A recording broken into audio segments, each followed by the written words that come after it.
Good afternoon, class. If you're looking at this video, it's because our class for ACC Federal Taxes 1 has been postponed or canceled due to weather. We were scheduled to meet, obviously, March 5th, and looks like the weather today is not going to allow that to happen. So watching this video and following the instructions will will count for your attendance in the class. There'll be a message at the end of the video. Please follow the instructions, and if you respond in the way required, you will be counted as having attended. Today's class was going to be very short in any event. We were just going to review the material that's going to be covered on the final. I can start by saying that it's been a very good class. I think everyone's done very well. We've had fairly good participation throughout. I hope you've all taken the time to fill out the course evaluation form and to try to provide us, the university and myself, ways in which to improve upon our presentation of the material. Getting right to the substance, your final will be available at midnight on March 6th. And it will entail 50 multiple choice questions covering most of the material that we've covered in our course, almost every chapter. It will include material that we covered in the beginning of the course and throughout the course. It's all, like I said, multiple choice questions. You have an unlimited amount of time in which to take it. However, you must submit the document online by the end of March 9th, by midnight of March 9th. If you are late and can't get it in, it won't be graded, and that's going to obviously have a bad effect on your grade. So make sure you take the time to complete it and submit it. Again, it's 50 multiple choice questions, untimed. You have until just before midnight on March 9th to do it. In getting to the substance, the coverage of the final is broad. You're going to want to acquaint yourself with the introductory materials, the philosophical issues that we talked about on how to evaluate a tax. There are canons of taxation that Adam Smith prescribed that we talked about at length during our first course, and those are included in Chapter 1. You're also going to want to acquaint yourself with IRS procedures and audit procedures and the difference between an office audit and a correspondence audit. You want to understand the social and economic considerations in justifying taxes. You're also going to want to understand which legislative committees deal with tax legislation. And you're also going to want to understand the legal effect of a regulation, of an IRS regulation. All those materials are covered in Chapters 1 and 2 of the course. There are questions on those materials, so you're going to want to reacquaint yourself with those. You're also going to want to have a basic understanding of how the judicial system deals with taxation cases and controversies. What cases go to tax court, what cases go to U.S. District Court. These are 50 questions that are all point each, so there's all equal weight. So you have just as much incentive to get these easy questions on introductory material correct as you do the more complicated questions. You also want to acquaint yourself with the materials related to qualifying children as it relates to dependency exemptions. In addition, you want to understand how to compute and how to go about the netting process for capital gains transactions, how that works, the applicable rates, and the like. You want to also understand that certain types of transactions that are capital assets, that are within the class of capital assets, may be taxed at a higher rate. And those include collectibles and the like. So we do have a question on that that makes you go through the netting process, but also understand the differences in rates. Again, the big part of what this course is about is giving you all the tax formula, so you need to understand the tax formula. You need to understand that there is an exemption for certain loan proceeds, that loans that you obtain are not earned income, they're not included in income. You need to understand the treatment of alimony, you need to understand the treatment of child support. You also need to understand how inheritance is treated for purposes of the income tax formula. And then obviously you want to know what are the building blocks of income. You need to understand how it includes salary and other types of income that aren't excluded. We, in various cases throughout the course, asked you to analyze the after-tax costs of a transaction. So you were given, in many instances, a hypothetical which would describe a transaction in which there was payment to the taxpayer, and then that would include income, and then there was a deduction item that would be deductible by the taxpayer, and to compute after-tax costs of a transaction. We've done that in a couple of different instances. You need to understand how to do that. There's a question on that, so when you go to the question, draw on the materials the problems that we dealt with in those cases to assist you with it.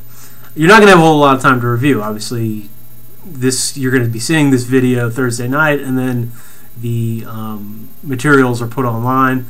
I would suggest you take at least that you listen to this video, the whole thing. You listen and you take notes on what I say, and then go back and review those items. Then you sit down and try to take the test. It might be an easier way than to just start taking the test and looking up material and running back to answer the questions. I just think it might be more organized that way for you. In any event, you need to understand the treatment of life insurance, right? We did that in the midterm. What does the payment of a life insurance benefit mean for income tax purposes? In what cases are benefits related to income tax part of the tax formula? You're going to need to understand all that. I think we've covered that. I think the midterm covered it. But again, it's just driving this home. You need to understand how this all fits together. We covered the differences between cash and accrual basis accounting last class. We've talked about it in the context of the midterm. We've talked about it throughout the course. You're going to be asked to understand that again in at least one question. You're going to need to understand the idea of the assignment of income doctrine. We talked about that, I believe, in the area of tax accounting and other materials. Income is income to the individual who earns it. Okay? You can't assign a right to income and avoid it except in certain cases. So you're going to need to understand those rules and engage in those materials. We spent nearly one whole chapter just talking about the rules which apply to investors, how interest income from investments and that are treated, how certain investment expenses can be perhaps deducted in certain cases. You're also going to need, so go back to your materials in respect of the investors and understand how that works. Spent a lot of time at the beginning of the course talking about gifts. Gifts obviously have a certain treatment relative to income tax. You're going to want to understand how that works. Pretty simple introductory stuff that we talked about when we first started getting into the tax formula.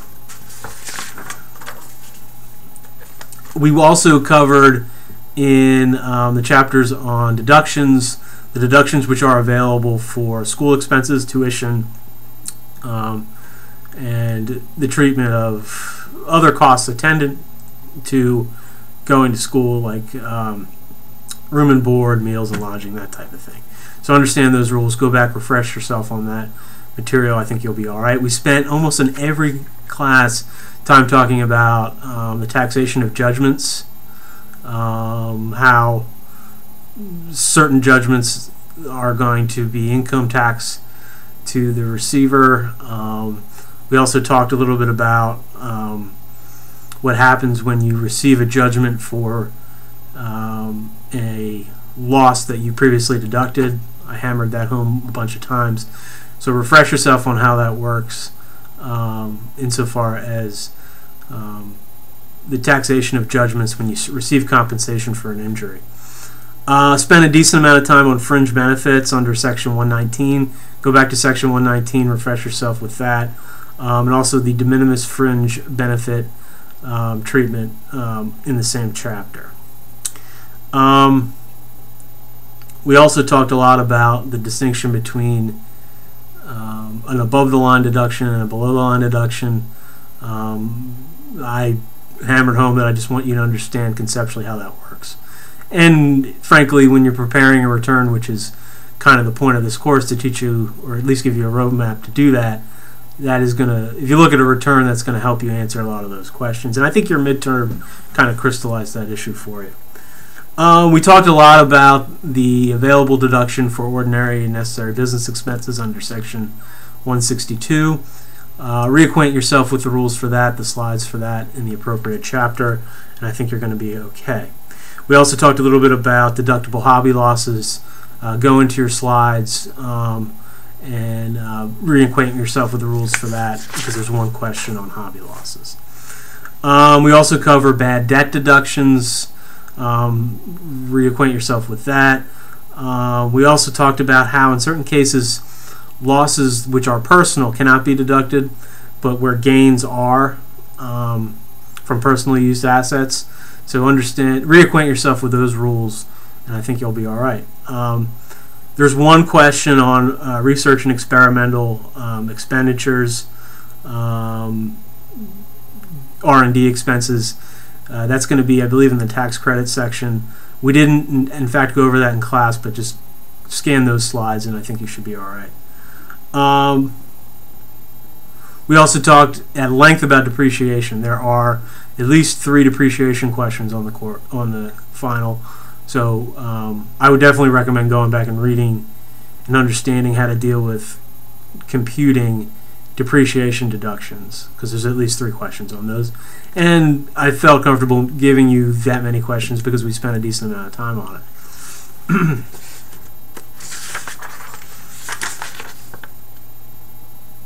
You also want to be able to understand, there's quite a few questions on measuring the gain or loss on a transaction. And we broke down each of those types of transactions into various components. You need to understand how to compute amount realized. You need to understand how to compute what your adjusted basis is. You need to understand how to compute, once you have those numbers, how do you compute what the gain or loss is. You need to understand that certain types of property that may not actually be money are also part of the consideration received. You need to understand there's at least one question that you need to understand the difference between a independent contractor and an employee, and what are the factors that go into that distinction. And there's at least one question on that. Also, business expenses for individuals. We talked about how certain business expenses that an independent contractor or an employee might have that are not reimbursed are deductible to the individual. Go back and acquaint yourself with those rules, because there's at least, as I see, 3 questions on those.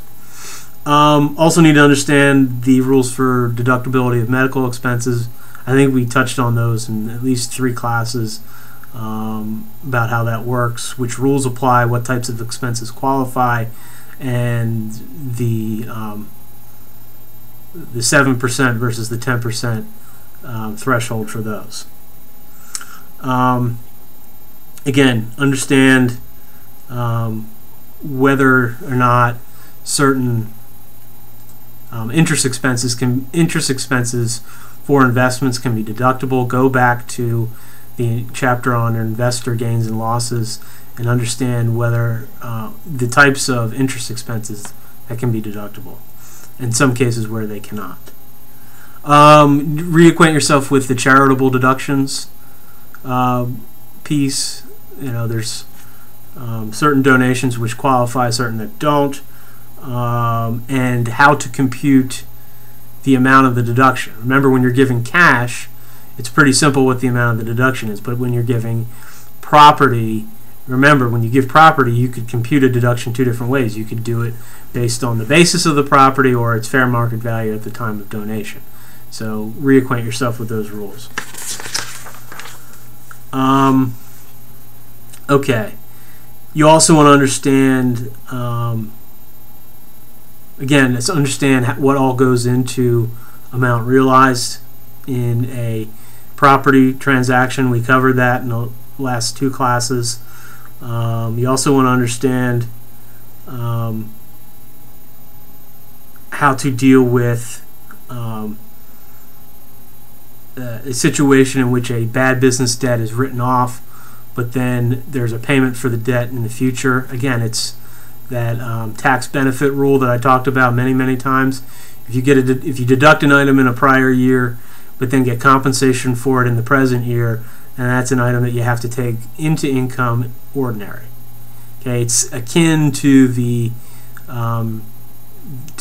depreciation recapture under 1245. There will be a few questions on how to compute basis, or which depend on your ability to compute basis. Refresh yourself with those rules. You also, again, there's going to be at least, as I see, 3 questions on depreciation calculations. There's at least 1 question on the at-risk rules. Again, that applies to the chapter we talked about for investor gains and losses. I see 2 questions here again on computing amount realized. One on the deductibility or lack thereof on the sale of personal items, and the treatment of how do you compute gain on personal items or personal use assets. There's 1 question on the allocation of purchase price under 1060. I believe we covered that in the property transaction materials. That would have been in chapters, I believe in chapters 12 or 13, but I could be wrong. You need to understand how you compute gain on property that has been gifted to the taxpayer, and there's at least 2 questions on what is a capital asset and how to compute capital gains. What qualifies as a capital gain property. And finally, there's 1 question on section 1237, which also is in the capital gains section. It relates to when, in certain cases, if you hold real property, and engage in frequent sales, and you're in the business of selling real property frequently, on occasion that will be treated as ordinary income property. Here's the deal. There's a lot of questions that are brand new in the materials, brand new, you've never seen before. But then there is a significant amount of material or questions which are similar to that you've seen before. Okay, so I just want to underline that for you. And I think it's important that you not only go back, spend at least till the middle of or evening time Friday reviewing your material before you take the test, and the questions, the review questions too, because I think that's going to help you. Hint, hint. All right, so this has been a good experience, a great experience teaching you all and getting to know some of you. Again, the type of scheme that we have here at Goldey-Beacom is it's only a 7-week or 8-week course. It's a very short amount of time, even though that we're together, 3.5, 4 hours a night. It's just not a lot of time, but it's been a pleasure. Please contact me after the course is over, after you've submitted your final If you have any questions or need a recommendation or anything like that, I think pretty much everyone here would deserve it. And please check me out on LinkedIn or Facebook for contact information, and then you have my cell phone number and that type of thing as well. As far as questions on the final goes, while you're taking it, again, the same rules apply. I will be very cautious about giving you specific information. I think I've given you enough during the course and in this review to point you in the right direction, but I am available to answer questions if there is confusion on what you're being asked to do. I certainly will be available. I'll try to put you in the right direction, but I'm obviously not going to be able to answer the question for you. And so you have all my contact information for that. Remember, you need to get it's not a timed assignment, but you need to get it submitted before midnight on March 9th, before March 10th. And I hope everyone's safe out of the snow. And so in order to get yourself marked down as having attended tonight's class or participated, I'm going to need each one of you to email me, just email me the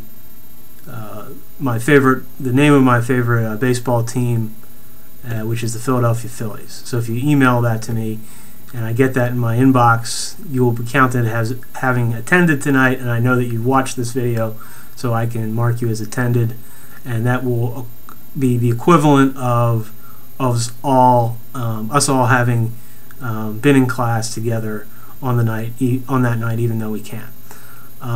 Okay, that's all I have to say. Good luck, stay in touch, and have a good rest of the semester.